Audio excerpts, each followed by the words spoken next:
আসসালামু আলাইকুম। প্রত্যেককে শুভেচ্ছা জানাচ্ছি। মাসুম মাহবুব। প্রিয় দর্শক, দেখছেন ওপেন দ্য ইউটিউব চ্যানেল এবং মাসুম মাহবুব ফেসবুক পেজ। দর্শক, বেশ কিছু বাংলাদেশের গুরুত্বপূর্ণ খবর নিয়ে বসেছি আজকের এই ভিডিওতে। প্রথম কথা হলো, প্রফেসর ইউনূসের সাথে বিএনপির একটি প্রতিনিধি দল গুরুত্বপূর্ণ বৈঠক করেছেন এবং সেই বৈঠকে আগামী ডিসেম্বরের মধ্যে বাংলাদেশে জাতীয় নির্বাচন অনুষ্ঠিত হবে এমন আশ্বাস বিএনপিকে দেওয়া হয়েছে। আর বিগত অর্থাৎ এর আগের ভিডিওতে শিরোনামে বলেছে, কিন্তু মূল খবরটি দেয়া হয়নি সময়ের স্বল্পতার জন্য। সেটি হলো জাতিসংঘের যে প্রতিবেদনে শেখ হাসিনার বিরুদ্ধে মানবতা লঙ্ঘনের যে অভিযোগ উঠেছে সেই বিষয়ে কিছু খবর দিতে চাই। আর গুরুত্বপূর্ণ খবর হলো, শেখ হাসিনার বাড়ি শেখ মুজিবের যে ধানমন্ডি 32 নম্বর বাড়ি, সেখানে হাড়গোড় পাওয়া গেছে এবং হাতের হ্যান্ডকাপ পাওয়া গেছে। এ থেকে কি প্রমাণ হলো? পাশাপাশি দ্রুত সময়ে নির্বাচন হলে বাংলাদেশে কি কি ক্রাইসিস হতে পারে কিংবা কি কি সুবিধা হতে পারে, এই বিষয়ে আলোচনা করতে চাই। প্রথমে আসছি ধানমন্ডি 32 প্রসঙ্গে। আজকে অনেকগুলো গণমাধ্যমে দেখলাম যে ধানমন্ডি 32-এ যে বাড়িটি ভাঙা হলো, তার নিচ থেকে, বেজমেন্ট থেকে বা তার মাটির ভেতর থেকে আমাদের সিআইডির যে টিম, ক্রাইম সিন, তারা হাড়গোড় পেয়েছে। এই হাড়গোড় কোনো পশুর নাকি কোনো মানুষের? পাশাপাশি সেখানে হাতে হ্যান্ডকাপ, পুলিশি হ্যান্ডকাপ পরায় সেই হ্যান্ডকাপ পাওয়া গেছে। ইতিমধ্যে সোশ্যাল মিডিয়া বা টেলিভিশনে যারা এই দৃশ্যগুলো সচক্ষে দেখেছেন তারা বলছেন এটি একটি আয়না ঘর ছিল যেখানে মানুষকে নির্যাতন করা হতো। তবে কবে, কখন, কোন সময়, এই বিষয়টি এখন স্পেসিফিকভাবে বলা হয়নি। সিআইডি এই হাড়ের তথ্য সংগ্রহ করেছে, আলামত সংগ্রহ করেছে এবং এগুলো পরীক্ষা নিরীক্ষা করেই তবে জানাবেন আসলে এই হাড়গুলো মানুষের না কোনো পশুর। তবে প্রশ্ন হলো যে এই ভবনটির নিচে যে কূপের মতো একটা স্থান তৈরি হয়েছে, এটা কেন? এটা নিয়ে অনেক প্রশ্ন উঠেছে। যদি সেখানে হ্যান্ডকাপ এবং হাড় পাওয়া যায় তাহলে কেন? এটা নিয়ে অনেক আলোচনা শুরু হয়েছে। গণমাধ্যমে এক এক সময় এক একটা আপডেট আসছে। অধিকাংশ মানুষ মনে করছেন এই 32 নম্বর ছিল একটা আয়না ঘর, এখানে মানুষকে নির্যাতন করা হতো এবং বিরোধী মতকে দমনে এই ভবনটিকে ব্যবহার করা হতো। তারই আলামত হিসেবে এই হ্যান্ডকাপ এবং হাড়গোড় যে পাওয়া গেছে সেটাকে ইঙ্গিত করছেন প্রত্যক্ষদর্শীরা। এখন আমাদের সিআইডি সহ রাষ্ট্রের আইনশৃঙ্খলা বাহিনী, ফরেন্সিক ডিপার্টমেন্টগুলো এই ব্যাপারে সঠিক তথ্য দিতে পারবেন পরীক্ষা নিরীক্ষার পর।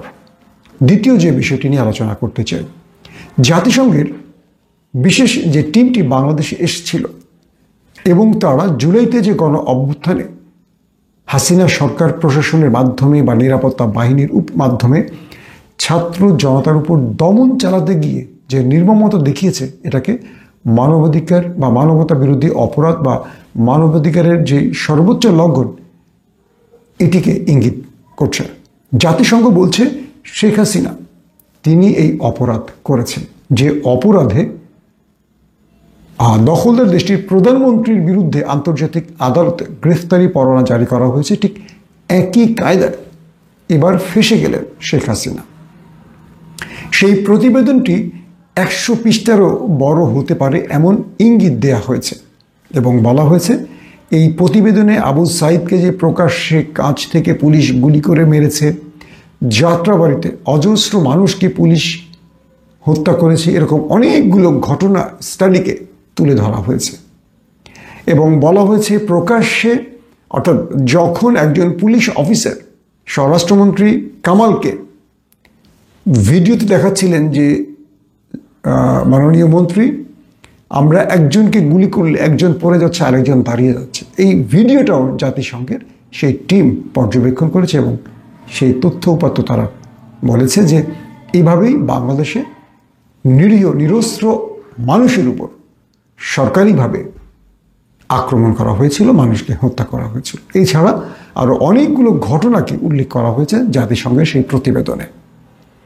এর মাধ্যমে এটা প্রমাণিত হয়েছে যে জাতিসংঘ হাসিনার যে মানবতা বিরোধী অপরাধ এটিকে প্রমাণ করেছে এবং শীঘ্রই এই প্রতিবেদনটি আসবে। 3 নম্বর যে প্রসঙ্গটি, 3 নম্বর প্রসঙ্গ হলো যে আমেরিকা সফর শেষ করে বিএনপি মহাসচিব মির্জা ফখরুল ইসলাম আলমগীর তিনি প্রধান উপদেষ্টা প্রফেসর ইউনূসের সাথে সাক্ষাৎ করেছেন। সেই সাক্ষাতে বিএনপির 3 জনের একটি প্রতিনিধি দল ছিল, মেজর হাফিজউদ্দিন এবং সালাউদ্দিন আহমেদ ও আমাদের মহাসচিব মির্জা ফখরুল ইসলাম আলমগীর। সেখান থেকে বেরিয়ে তিনি বলেছেন যে প্রধান উপদেষ্টার সাথে আমাদের কথা হয়েছে, আগামী ডিসেম্বরের মধ্যে সরকার বাংলাদেশের জাতীয় নির্বাচন অনুষ্ঠানে চেষ্টা করবে বা অনুষ্ঠান করবে। এবং এক প্রকার এভাবেই বলা হয়েছে যে এই বছর মানে 2025-এ এই নির্বাচনটি হবে, হতে পারে নভেম্বরে, হতে পারে ডিসেম্বরে। এর আগে প্রধান উপদেষ্টা তার বক্তব্যে বলেছিলেন এই বছরের শেষ অথবা আগামী বছরের মাঝামাঝি অর্থাৎ জুন জুলাইয়ের মধ্যে এই নির্বাচনটি হতে পারে। কিন্তু প্রায় 1 মাসের কাছাকাছি সময়, প্রায় এমনই হবে, 1 মাস বা 20-25 দিন আগে আমার একটি ভিডিওতে আমি বলেছিলাম যে বিএনপির বিশেষ একটি গ্রুপের সাথে প্রফেসর ইউনূসের একটি গুরুত্বপূর্ণ বৈঠক হয়েছে এবং সেখানে বিএনপিকে আশ্বস্ত করা হয়েছে যে নভেম্বর ডিসেম্বরের মধ্যেই নির্বাচনটি অনুষ্ঠিত হবে, আর সেক্ষেত্রে যদি কোনো ক্ষেত্রে সেটি সম্ভব না হয় তবে পরের বছর জানুয়ারির মধ্যে হবে। এবং যাদের সাথে এই বিষয়টি আলোচনা হয়েছে তারাই আমাকে তথ্যটি জানিয়েছেন। অর্থাৎ বিএনপির সঙ্গে আলোচনা হয়ে গেছে প্রফেসর ইউনূসের। এরপর কিছু নতুন করে উত্তেজনা তৈরি, ঘটনা প্রবাহ তৈরি, বিএনপি আবারও প্রফেসর ইউনূসের প্রতি অবিশ্বাস তৈরির কিছু ইঙ্গিত গণমাধ্যমে দিয়েছেন। পরবর্তী আবারও আজকে প্রফেসর ইউনূসের সাথে বৈঠকের পর বিএনপিকে এই তথ্যটি নিশ্চিত করা হয়েছে। 2টো বিষয়। এবং এই প্রসঙ্গে আমি আমাদের তথ্য ও সম্প্রচার উপদেষ্টা নাহিদ ইসলামের সাথে কথা বলেছিলাম যে দ্রুত নির্বাচন প্রসঙ্গে। তিনিও, আমি সবগুলোর উত্তর দিব না, শুধু 2টো উত্তর দিচ্ছি নাহিদ ইসলামের, যেহেতু সবগুলো তথ্য প্রচারযোগ্য ছিল না তার বক্তব্য অনুসারে। তিনি বলেছেন যে আমাদের 2টো টার্গেট আছে। 1, আমরা যে কোনো উপায় জুলাই অভ্যুত্থানের যে হত্যাকাণ্ড হয়েছে এর বিচার সম্পন্ন করব। আর দ্বিতীয় যে বিষয়টি তিনি বলেছেন সেটি হলো যে আমরা সংস্কার সম্পাদন করেই বিদায় নেব। মানে এই 2টোর বিষয় তার এখন সবচেয়ে বেশি প্রাধান্য দিচ্ছে। 1, বিচার, আর 2, সংস্কার। তো শেষ পর্যন্ত এটুকু বলতে পারি যে বিএনপিকে আশ্বস্ত করা হয়েছে সরকারের পক্ষ থেকে যে এই বছরের শেষেই বাংলাদেশে নির্বাচন অনুষ্ঠিত হবে। সময় বলে দেবে শেষের দিকে গিয়ে এটার কোনো পরিবর্তন হয় কিনা। বিএনপি মনে করছে যে বাংলাদেশে এই মুহূর্তে যত সমস্যা একটা নির্বাচনের জন্যই হচ্ছে, নির্বাচন হলে এই সমস্যাগুলো কেটে যাবে। দর্শক অবশ্যই কমেন্টে জানাবেন যে দ্রুত বাংলাদেশে নির্বাচন হলে বাংলাদেশের বিরুদ্ধে ফ্যাসিস্ট হাসিনা বা ওপারের যে ষড়যন্ত্র এগুলো থেমে যাবে, নাকি নির্বাচন দ্রুত হলে এই সমস্যাগুলো আরও প্রকট আকার ধারণ করবে। কমেন্টে জানাবেন। আসেন, বিএনপি যেটি মনে করছে দ্রুত নির্বাচন হলে এই সমস্যাগুলো দূর হয়ে যাবে। আমার 2টো প্রশ্ন বিএনপির কাছে। 1, প্রফেসর ইউনূসের মতো একজন আন্তর্জাতিক একজন আন্তর্জাতিক মানের ব্যক্তি, তিনি যেভাবে পশ্চিমা দুনিয়ার সাথে সম্পর্ক বিল্ড আপ করেছেন বা তার সাথে পশ্চিমা দুনিয়ার যে রিলেশন, সেখানে তিনি যেভাবে এই দেশটাকে ওপারের ষড়যন্ত্রের বিরুদ্ধে এই দেশটাকে তিনি এখন পর্যন্ত রক্ষা করে চলছেন বা এই দেশটার বিরুদ্ধে যারা অপপ্রচার করছে তাদেরকে পরাজিত করে তিনি এখন পর্যন্ত একটা বিজয়ী বাংলাদেশ উপহার দিয়ে রেখেছেন, এটা কি বিএনপি পারবে? বিএনপির ভেতরে এমন একজন ব্যক্তি আছে আন্তর্জাতিক মানসম্পন্ন, বা একজন ব্যক্তি আছে যারা পৃথিবীর বড় বড় রাষ্ট্রের সাথে কূটনৈতিক সম্পর্কে একটা শক্ত সম্পর্ক তৈরি করতে পেরেছে? আমার চোখে একজনের নামও পড়বে না। 2 নম্বর, আওয়ামী লীগ চায় দ্রুত নির্বাচন, ভারত চায় দ্রুত নির্বাচন এবং বিএনপি চায় দ্রুত নির্বাচন। প্রশ্ন হলো ভারত কেন অন্তর্বর্তীকালীন সরকারের সাথে কোনো কাজ করতে চায় না? পরবর্তী নির্বাচিত সরকারের সাথে সম্পর্ক রেখেই কাজ করতে চায়। তার মানে ভারত বাংলাদেশের দ্রুত নির্বাচন দেখতে চায়। তার মানে কি দাঁড়াচ্ছে? বাংলাদেশের দ্রুত নির্বাচন হলে ভারতের খায়েশ পূরণ হবে। এই খায়েশটি কি হতে পারে? খায়েশটি হতে পারে নতুন মানে বাংলাদেশে যারা ক্ষমতায় আসবে তাদেরকে বড় রকম ক্রাইসিসে ফেলে ভারত শেখ হাসিনাকে আবারও বুস্ট করবে বাংলাদেশে, আবারও শেখ হাসিনাকে বাংলাদেশের রাজনীতিতে প্রবেশ করাবে এবং নতুন মানে যারা ক্ষমতায় বসবেন তাদেরকে এমন এমন ট্র্যাপে ফেলবে, এমন এমন বিপদে ফেলবে যারা ভারতের কথা শুনতে বাধ্য থাকবে এবং হাসিনার ব্যাপারে তারা মানে ছাড় দিতে বাধ্য থাকবে। তো যদি ভারত বাংলাদেশের দ্রুত নির্বাচন চায়, হাসিনাও চায়, বিএনপিও চায়, এই তিনটি বিষয় আমাদের সন্দেহের কারণ। 3 নম্বর বিষয়, যদি কোনোভাবে ইউনূস সরকার চলে যাওয়ার পর বিএনপি ক্ষমতায় আসে এবং বিএনপি সরকার ক্ষমতায় আসার পর ভারত এবং আওয়ামী লীগ একজোট হয়ে বা আন্তর্জাতিক বিশ্বের বা আরও শত্রুরা একজোট হয়ে বিএনপি সরকারের উপর চাপ সৃষ্টি করে, প্রবল চাপ সৃষ্টি করে এবং এখন যেভাবে প্রতিদিন দাবি আদায়ের জন্য রাস্তায় নামে, তখন যদি আরও বেশি নামে এবং তখন তো বিরোধী দলও থাকবে, তারাও যদি মাঠে নেমে যায়, বিএনপি কি ট্যাকল দিতে পারবে কিনা? ইউনূস যদি হিমশিম খায় সেখানে বিএনপি কি করবে? তখন বাংলাদেশে যদি হাসিনা আবারও গেড়ে বসতে চায় বা আবারও বাংলাদেশটাকে অরাজকতার দিকে ঠেলে নিতে চায়, সেক্ষেত্রে বিএনপি কি করবে? অর্থাৎ আজকে বিএনপি যে বলছে ইউনূস অন্তর্বর্তীকালীন বলেই, নির্বাচিত সরকার না বলেই এত সমস্যা, যখন বিএনপির আমলে এই সমস্যাগুলো তৈরি হবে তো হবে, এটা বুঝেই যাচ্ছে, তখন বিএনপি কি জবাব দেবে? নির্বাচিত সরকার কিভাবে সেটা ট্যাকেল করবে? আসেন তারপরের প্রশ্নটি, যদি ভারত নতুন সরকারকে শর্ত জুড়ে দেয় আওয়ামী লীগ বা শেখ হাসিনার রাজনীতি বাংলাদেশে বৈধ করতে হবে বা তাকে রাস্তা বা ক্ষেত্র তৈরি করে দিতে হবে বা রাজনীতির সুযোগ দিতে হবে, নতুবা তোমাদেরকে আর ক্ষমতা রাখবো না অথবা তোমাদেরকে এখানে আমরা সরিয়ে দেব, সেক্ষেত্রে বিএনপি কোন সিদ্ধান্ত নেবে? এগুলো আমাদের কাছে বিএনপিকে ক্লিয়ার করতে হবে। ইতিমধ্যে আমরা দেখছি যে ভারতের সুরেই অনেক নেতারা কথা বলছেন।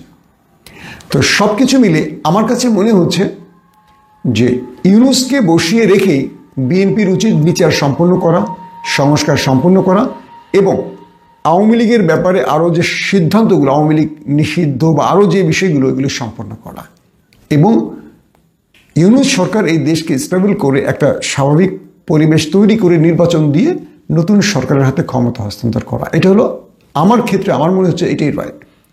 কিন্তু যদি ইউনূস সরকার আগামী 6 মাসের মধ্যে সব কন্ট্রোল নিতে পারেন, সেক্ষেত্রে 7 মাসের মাথায় নির্বাচন দিলেও আমরা খুশি। কারণ আমরা চাই বিগত সময়ের 54 বছরের যে জঞ্জালগুলো এই রাষ্ট্রে তৈরি হয়েছে, সেটা সংস্কার, সংবিধান, নানান ক্ষেত্রে এগুলো ইউনূসের হাত ধরে ক্লিয়ার হয়ে যাক, একদম মুছে পরিষ্কার করা হোক। নতুবা এই ক্ষেত্রগুলোতে রাজনৈতিক দল কখনো হাত দেবে না। প্রতিটি দল তার নিজের স্বার্থ চিন্তা করবে। বিএনপি সেই সংস্কারগুলোই করবে যেগুলো বিএনপি রাজনৈতিকভাবে সুবিধা পাবে। আওয়ামী লীগ সেই সংস্কারগুলি করে বা করছে যেগুলো তাকে সুবিধা দিবে। হাসিনা কেয়ারটেকার চেয়েছিল, তত্ত্বাবধায়ক সরকার চেয়েছিল, আবার হাসিনা ক্ষমতায় বসে সে কেয়ারটেকার বাতিল করেছিল। এগুলি হলো আমাদের এই রাজনৈতিক দলের চরিত্র। অথচ এই আওয়ামী লীগ জামায়াতকে নিয়ে বহু মানুষ মেরে দেশকে জ্বালাও-পোড়ার দিকে ঠেলে নিয়ে কেয়ারটেকার বাস্তবায়ন করেছিল বিএনপিকে ক্ষমতা থেকে সরিয়ে। আবার দেখেন যে বিএনপি কেয়ারটেকার দিতে চায়নি, সেই বিএনপি পরবর্তী এসে আবার কেয়ারটেকার দাবিতে দেশে দীর্ঘ সময় অবরোধ হরতাল করেছে। অর্থাৎ প্রতিটা দল তার স্বার্থের জন্য এই কাজগুলো করে। যেহেতু ইউনূস কোনো রাজনৈতিক দল নেই, ইউনূসের যেহেতু বর্তমানে যারা ক্ষমতায় আসছেন বা অন্তর্বর্তীকালীন সরকারের উপদেষ্টা, তারা কোনো রাজনৈতিক এজেন্ডা নিয়ে বসেননি, তারা নিরপেক্ষভাবে যা পারবে আর অন্যরা কেউ সেটি পারবে না। এজন্য আমি মনে করি যে এই সরকার যতদিনই ক্ষমতা থাকেন তারা নিঃসন্দেহে দেশের কল্যাণে এমন কিছু সিদ্ধান্ত নিয়ে যাবেন যাতে আগামীতে এই দেশ বড় কোনো জঞ্জালে আর আটকাবে না। দর্শক, শেষ যে প্রসঙ্গটি দিয়ে শেষ করতে চাই, আমাদের দেশে নির্বাচন হোক বা না হোক, আবার নির্বাচন আসার সঙ্গে সঙ্গে আমরা দেখব এই দেশটার মধ্যে আবার একটা ভয়ঙ্কর পরিবেশ তৈরি হবে।